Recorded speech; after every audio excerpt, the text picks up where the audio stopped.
Hey guys, this is Akmal Khan and welcome to our new video. आज की इस video में हम पढ़ने वाले हैं आपका बिजनेस स्टैटिक्स। हमारा दूसरा चैप्टर है। फर्स्ट चैप्टर ऑलरेडी हमने कवर कर लिया है, आपका एक्सरसाइज का अलग वीडियो बनाया गया है एंड थ्योरी का आपका अलग वीडियो। तो इसी तरह से हम दूसरे चैप्टर पर बढ़ते हैं। दूसरे चैप्टर का नाम है इंट्रोडक्शन टू स्टैटिक्स। स्टैटिक्स का आपको इंट्रोडक्शन देना है। इसमें 4 टॉपिक्स हैं आपके पास। पहला टॉपिक आपका है मीनिंग, दूसरा है स्कोप, तीसरा इंपॉर्टेंस एंड लिमिटेशन आपका चौथा टॉपिक है। 4 टॉपिक पढ़ने के बाद आपका ये कवर हो जाएगा दूसरा चैप्टर। इसके अगले वीडियो में हम आपका एक्सरसाइज लेकर आने वाले हैं। तो पहले जानते हैं कि स्टैटिक्स क्या है। अगर आप अपने शब्दों में कहें तो स्टैटिक्स मतलब होता है न्यूमेरिकल डाटा एंड स्टैटिक्स मतलब होता है गणना करना। स्टैटिक्स क्या है? आपका सांख्यिकी है। तो आंकड़ों का गणना करना ही आपका कहलाता है स्टैटिक्स। तो आइए थोड़े डेप्थ की ओर बढ़ते हैं। कुछ सांख्यिकीविद हैं जो स्टैटिक्स के बारे में क्या कहते हैं। तो ब्रॉडली एक सांख्यिकीविद हैं, कहते हैं speaking the word statics means, जो वर्ड स्टैटिक्स है इसका मतलब क्या होता है। इन्होंने कहा कि स्टैटिकल डाटा ये है, एक सांख्यिकीय डाटा है। दूसरा इन्होंने कहा कि स्टैटिकल मेथड है जिससे हम सांख्यिकी को ज्ञात करते हैं, एक तरीके का मेथड है। और साइंस ऑफ स्टैटिक्स, ये विज्ञान है किसका? स्टैटिक्स का। स्टैटिक्स जो है ये plural of the word statistics, ये जो स्टैटिक वर्ड है इसका ये प्लूरल है। आगे पढ़ेंगे आप तो आपको मिलेगा कि जो कंप्यूट होता है, हम जिसकी गणना करते हैं statistics by statistics from statistics, जो स्टैटिक्स होता है ये स्टैटिक्स से स्टैटिक्स के द्वारा ज्ञात किया जाता है। इसलिए यहाँ लिखा गया है plural of the word statistics. यहाँ लिखा गया है आपका कि साइंस ऑफ स्टैटिक्स, ये स्टैटिक्स का विज्ञान है। तो आपको क्लियर हो जाएगा। यहाँ ब्रॉडली जो वर्ड स्टैटिक्स है इसका मतलब समझाते हैं कि एक स्टैटिकल डाटा है, स्टैटिकल मेथड है, स्टैटिकल साइंस है और एक प्लूरल वर्ड है किसका? स्टैटिक्स का। तो आई होप इतना आपको समझ में आ गया होगा कि ब्रॉडली क्या कहना चाहते हैं। अगर आप पूछेंगे कॉमन मैन से, common man refers the word static as a numerical data. For example आप कह सकते हैं कि एक import export statistics, market statistics, production statistics. तो इस तरीके के स्टैटिक्स इसे कहते हैं। कॉमन मैन अगर रिफर करना चाहेगा तो कहेगा ये एक न्यूमेरिकल डाटा है। तो इस तरह से आपका स्टैटिक्स का मतलब समझ में आपको आ गया होगा। आगे बढ़ते हैं। आपका कह रहा है कि इन निगडल एंड बकलैंड जो है आपके statistics dictionary the word statistics is explained as, इन्होंने एक्सप्लेन किया है किस तरीके से स्टैटिक्स को, आइए देखते हैं। ये तो यहाँ लिखा गया है प्लूरल, यहाँ सिंगुलर, और दोनों स्टैटिक्स के डिफिनेशन है जो कि एक दूसरे को कनेक्ट करते हैं। तो पहला लिखा गया है कि एक numerical data relating to aggregate of individuals. मतलब क्या है इसका? एक समुच्चय में संबंधित संख्यात्मक डेटा। मतलब क्या? समुच्चय क्या होता है? बहुत सारे आंकड़े होते हैं जिनको आप समुच्चय कहते हैं, जो कि एक लाइन में व्यवस्थित रूप से रखे जाते हैं। तो इससे संबंधित एक संख्यात्मक डेटा जो होता है ये प्लूरल के अंतर्गत आता है, क्योंकि इसमें बहुत सारी आपके संख्याएं होती हैं और ये समुच्चय मिलकर क्या कहलाता है? आपका सांख्यिकी। ये स्टैटिक्स यहां जुड़ा आपका। आगे जो सिंगुलर स्टैटिक्स में क्या लिखा गया है कि the science of collecting, analysing and interpreting such data. मतलब क्या? वो इस तरह के जो डाटा होते हैं जो यहाँ दिया गया है, इस तरह का डाटा, इनका विश्लेषण करना और इनके बारे में और व्याख्या करना और गणना करना इज कॉल्ड स्टैटिक्स। तो ये जो स्टैटिक्स का मतलब है इस पर डिपेंड करता है। इसमें बहुत सारे नंबर्स होते हैं, इसलिए ये प्लूरल डाटा है आपका।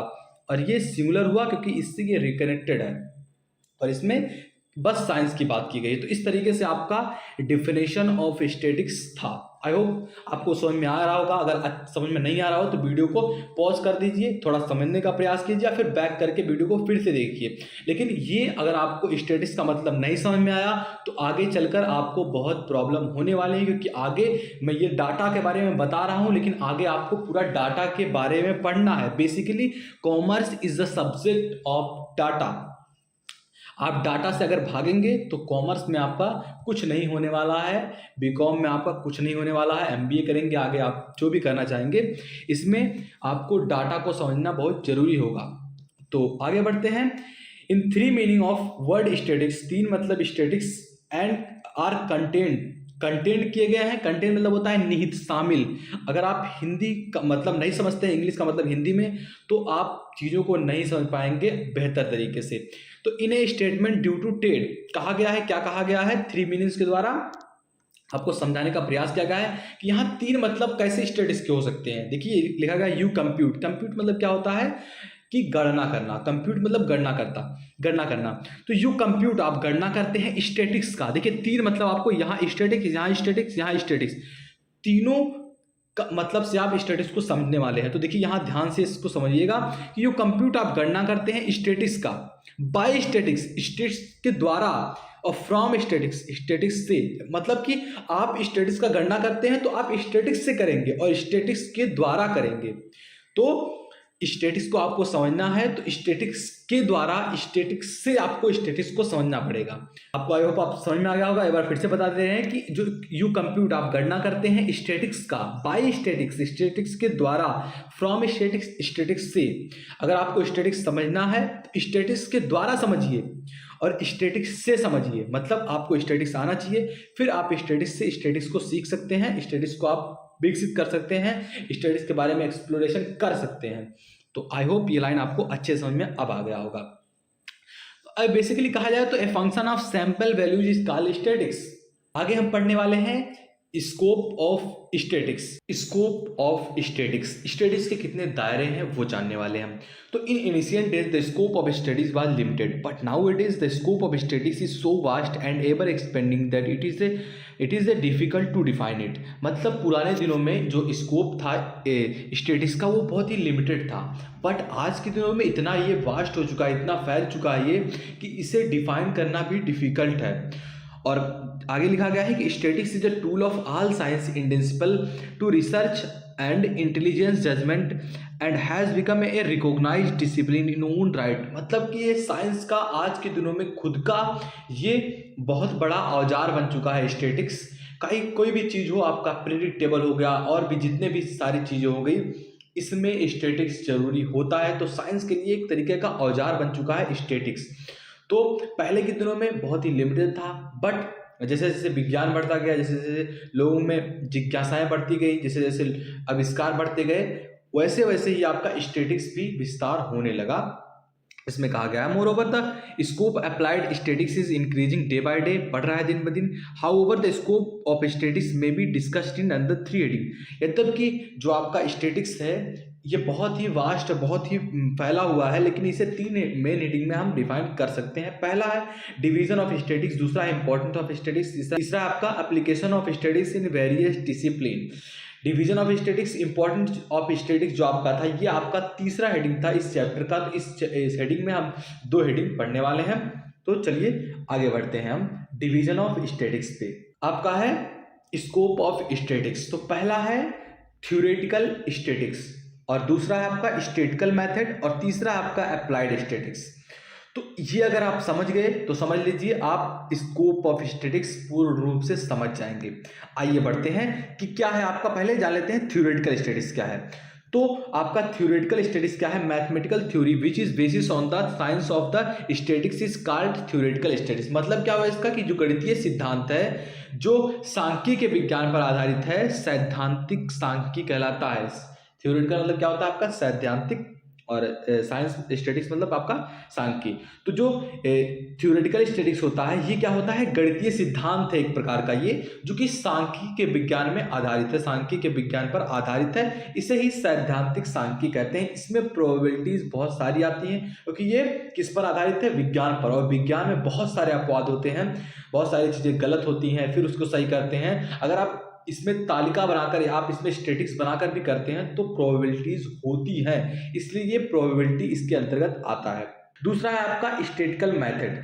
स्टैटिकल मतलब क्या होता है आपका? सांख्यिकीय मेथड मतलब क्या होता है? तरीका। सांख्यिकीय तरीका क्या है पहले जान लेते हैं इसका डेफिनेशन। तो statical method, there are various method of science of statics which are used to analysis the collection data to obtain proper result in any field. आप किसी भी फील्ड में प्रॉपर रिजल्ट को कैसे ज्ञात करें, ये हेडिंग के हम अंतर्गत जानने वाले हैं। तो आइए देखते हैं क्या क्या लिखा गया है। पहला आपका इसमें है कलेक्शन। आप चीजों को कलेक्ट करेंगे, जोड़ेंगे। उसके बाद आपका क्लासिफिकेशन, चीजों का बंटवारा करेंगे। कोई आपके पास बहुत सारे आंकड़े हैं उनको कलेक्ट करेंगे, फिर क्लासिफिकेशन करेंगे मतलब इसका बंटवारा करेंगे। फिर आपका टैब्यूलेशन होगा। टैब्यूलेशन को हिंदी में कहते हैं आप तालिका बनाना, मतलब कि नंबर वाइज आप तालिका में बनाते जाएंगे। पहले कलेक्ट करेंगे, क्लासिफिकेशन करेंगे, फिर टैब्यूलेशन करेंगे। इसके बाद आपका अब प्रेजेंटेशन करेंगे। प्रेजेंटेशन मतलब क्या होता है? प्रस्तुतिकरण। कि इसका सारा चीज़ आपने कर लिया, तालिका बना लिया, इसके बाद आप प्रस्तुतिकरण करेंगे। इसके बाद एनालिसिस करेंगे, उन आंकड़ों को देखेंगे, जांचेंगे कि हाँ सही है, क्या गलत है, या फिर उसमें जो चीज़ें रहेंगी उनको जांचेंगे आप। इसके बाद आप क्या करेंगे? इंटरप्रिटेशन करेंगे। इंटरप्रिटेशन को हिंदी में कहते हैं व्याख्या करना। इसको आप व्याख्या करेंगे। उसके बाद जो आपका फोरकास्टिंग मतलब होता है पूर्व अनुमान। जो आपके पास पहले से अनुमान है, जो आप अनुमान लेकर उस चीज को, आंकड़े को आप डिफाइन कर रहे हैं, वो आंकड़ा, वो अनुमान आपके पास होना चाहिए। इसके बाद आप स्टैटिस्टिकल मेथड का आप अच्छे से यूज कर सकते हैं। यहाँ आपका जो हेडिंग है इसमें कहा गया है कि there are various method of science of statistics which are used to analysis the collection data in obtain proper result in any field. किसी भी फील्ड में आप प्रॉपर रिजल्ट के लिए इसी मेथड का यूज करेंगे। और तरीके आपके पास ये हैं: कलेक्शन करेंगे, क्लासिफिकेशन करेंगे, टैबुलेशन करेंगे, प्रेजेंटेशन करेंगे, एनालिसिस करेंगे, इंटरप्रिटेशन करेंगे और फोरकास्टिंग करेंगे। आपका पूरा स्टैटिस्टिकल मेथड खत्म हो जाता है यहाँ पर। तो ये एग्जाम में आएगा, आई होप आप लिख ले जाएंगे। आगे बढ़ते हैं। सी आपका है अप्लाइड स्टैटिस्टिक्स है। इसमें क्या क्या कौन कौन से हेडिंग है, पहले जान लेते हैं आपका अप्लाइड स्टैटिस्टिक्स का डिफिनेशन। तीसरा आपका है अप्लाइड स्टैटिस्टिक्स, इसका डिफिनेशन जान लेते हैं, फिर आपका जो इसके शाखाएं हैं ये पढ़ेंगे। तो this division of science deals with the applications of the rules and principle developed in theoretical statistics to specific problem in different discipline. मतलब क्या है कि जो डिवीजन ऑफ साइंस है इसका ये डील करता है एप्लीकेशन के साथ, जो उसमें रूल होते हैं एंड प्रिंसिपल जो होते हैं डेवलप किए आते हैं थ्योरेटिकल स्टैटिस्टिक्स में। इसके प्रॉब्लम के लिए अलग अलग डिसिप्लिन बनाए जाते हैं इस प्रिंसिपल में। आइए इसकी शाखाओं के बारे में पढ़ते हैं। आपका है डिस्क्रिप्टिव स्टैटिस्टिक्स, मतलब क्या होता है? वर्णनात्मक सांख्यिकी। आप वर्णन के रूप में चीजों को जानते हैं। और दूसरा आपका क्या है कि साइंटिफिक स्टैटिस्टिक्स, वर्णन कर दिया आप चीजों का। इसके बाद जो साइंस के स्टैटिस्टिक्स हैं इनको लगाकर आप क्या कर सकते हैं? अप्लाइड स्टैटिस्टिक्स को अप्लाई कर सकते हैं। Limitation of statistics. Although statistics has a wide application in almost every sphere of human life, यद्यपि statistics has a wide application in almost every sphere of human life, हमारे मानव जीवन के चारों ओर statistics एक रूप से बधा हुआ है, एक आकार की तरह, जिसे वृत्त कहते हैं। इस वृत्त के आकार की तरह चारों ओर लिपटा हुआ है। It is not without limitation, लेकिन यह बिना लिमिटेशन के तो हो नहीं सकता।